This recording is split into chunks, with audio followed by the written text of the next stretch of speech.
Assalamualaikum warahmatullahi wabarakatuh. Salam, Om Swastiastu, Namo Buddhaya, dan salam kebajikan. Jumpa kembali dengan saya, Mbah Budi Yunusae, di channel YouTube Pasukan Keramat. Pemirsa, setelah saya jabarkan mengenai ilmu melihat gaib secara batin dari keilmuan kejawen, di video kali ini akan saya lanjutkan lebih mendalam, yaitu mengupas ilmu melihat gaib secara roh. Untuk itu, simak baik-baik video ini sampai selesai. Pada tahapan dasar, melihat secara roh akan sama dengan melihat secara batin. Tetapi pada tingkatan yang lebih tinggi, melihat secara roh akan dapat mirip dengan melihat dengan cakra mata ketiga, yaitu sedulur papatnya bergerak keluar tubuh. Pada penguasaan tingkat lanjut, seseorang juga bisa menerapkan ilmu medar sukma dalam kehidupannya sehari-hari, sehingga apa saja yang dialami dan dilihat oleh sukmanya itu, dia juga dapat mengetahuinya. Pada tahapan dasar, melihat secara roh akan sama dengan melihat secara batin.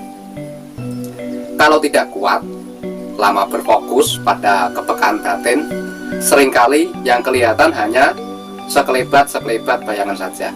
Dan untuk mendapatkan informasi gambaran yang lengkap, banyak mengandalkan bisikan wangsit atau ilham.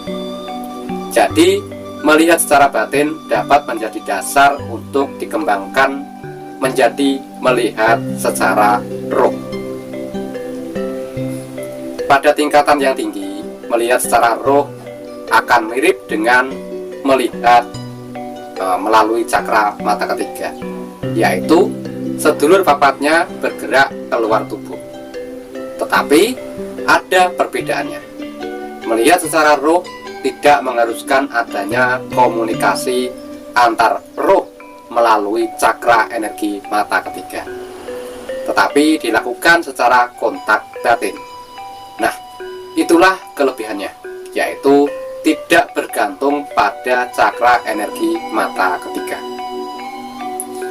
Masing-masing roh dapat berinteraksi, saling memberikan penglihatan gaib, dan dapat juga berdiri sendiri-sendiri.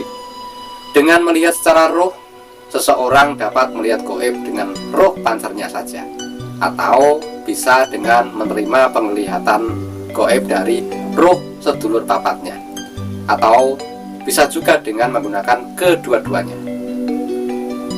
Dengan melihat secara roh, seseorang juga dapat melihat gaib dengan cara menerima penglihatan dari roh sedulur papatnya.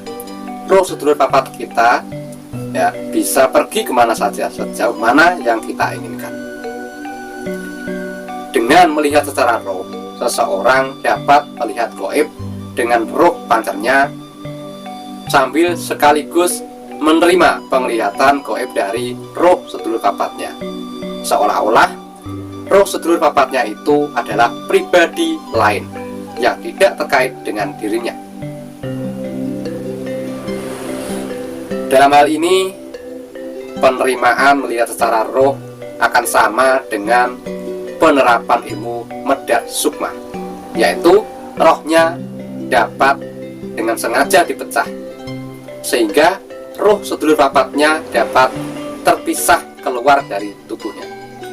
Bila orang tersebut juga menguasai ilmu mergo sukmo dan medar sukmo, maka ketika sukmanya keluar dari raganya, sukma itu dapat dipecah menjadi 5 roh yang wujudnya mirip dengan serupa, yaitu 1 roh pancer dan 4 roh sedulur papat.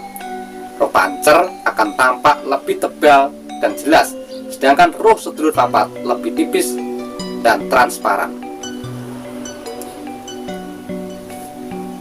Dengan demikian, dengan cara kombinasi penglihatan tersebut, seseorang dapat melihat banyak hal sekaligus.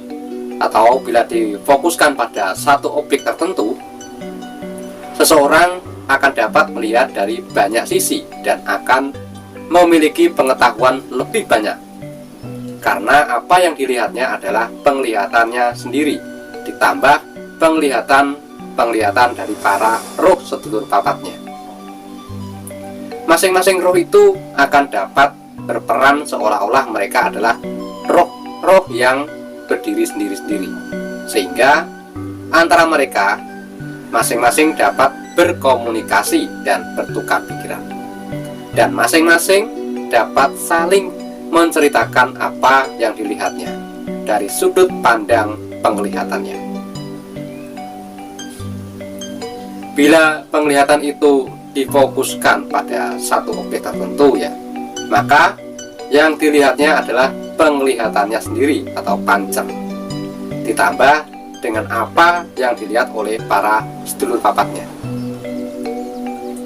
Pengetahuan yang didapat dari penglihatan itu adalah pengetahuan dari kesadarannya sendiri, ditambah pengetahuan dari para sedulur papatnya. Dalam hal ini, bila penglihatan gaib itu difokuskan pada satu objek tertentu, maka pengetahuan penglihatan yang didapatkan akan sama seperti penglihatan dari 5 orang yang berbeda terhadap satu objek. Dan pada tingkatan yang lebih tinggi, kekuatan roh dan ketajaman penglihatan gaib, masing-masing roh juga dapat digabungkan atau disatukan, sehingga kekuatan rohnya dan ketajaman atau kemampuannya melihat hal gaib akan menjadi berlipat-lipat, berguna sekali untuk menghadapi kekuatan gaib yang tinggi dan untuk mengetahui kegaiban yang berdimensi lebih tinggi. Melihat secara roh akan dapat menjadi penglihatan spiritual dan akan mendatangkan pengetahuan spiritual. Cakra yang bekerja adalah cakra di ubun-ubun dan cakra mahkota. Bila cara ini ditekuni, akan bisa mengantarkan seseorang ke tingkatan spiritual yang tidak terhingga dan bisa sampai pada pengetahuan gaib berdimensi tinggi. Kemampuan-kemampuan yang akan sulit sekali dicapai oleh manusia pada umumnya. Melihat secara roh dapat untuk mengetahui keberadaan makhluk halus tingkat rendah sampai yang berdimensi tinggi. Juga bisa untuk mendapatkan pengetahuan gaib berdimensi tinggi. Pengetahuan gaib yang didapatkan bukan hanya tentang kegaiban biasa, tetapi juga akan mengarah pada dunia spiritual dan ketuhanan. Kalau terbiasa mengasah kepekaan rasa, biasanya sukma kita juga akan bekerja, sehingga kita dapat mendeteksi keberadaan suatu gaib dan juga bisa terbayang sosoknya seperti apa. Kalau kita bisa fokus, kuat dan lama pada kepekaan rasa, maka gambaran yang kita terima juga akan jelas. Dengan cara ini, kita menjalin komunikasi dengan sukma kita, sehingga pemberitahuan dari mereka berupa ilham dan gambaran gaib bisa kita terima dengan baik. Sinyalnya di dalam pikiran kita, dan kemampuan ini akan sama dengan melihat secara batin. Bila kemampuan melihat secara batin dan roh digunakan untuk menerawang tempat atau objek yang jauh, biasanya cakra energi di ubun-ubun kepala dan cakra mahkota akan terbuka sedikit demi sedikit, dan energinya menguat. Bila terlalu dipaksakan, maka akan cepat lelah di dalam pikirannya. Tetapi, bila sudah terbiasa, maka sukmanya dan energi cakra di kepalanya akan kuat, dan akan mampu juga melihat dimensi gaib tingkat tinggi. Selain itu, sukmanya juga akan meningkat kekuatannya dan memiliki kekuatan batin atau roh yang tajam, yang biasa cara penggunaannya melalui desahan nafas, sorot mata, atau pikiran untuk menyerang atau mengusir makhluk halus. Nah, itulah kajian tentang melihat gaib secara roh. Pahami semua kata-kata saya di video ini supaya tidak gagal paham, dan simak video kelanjutannya yang pastinya lebih seru, yaitu akan saya bongkar kuncinya ilmu bisa melihat gaib. Jangan sampai ketinggalan ya, agar pendalaman ilmu kegaiban yang Anda pelajari selama ini tidak sia-sia. Jadi mulai keterangan awal sampai sekarang ini saya berikan kuncinya. Sekian dulu dari saya, dan terima kasih atas perhatiannya. Akhir kata, wassalamualaikum warahmatullahi wabarakatuh, dan salam.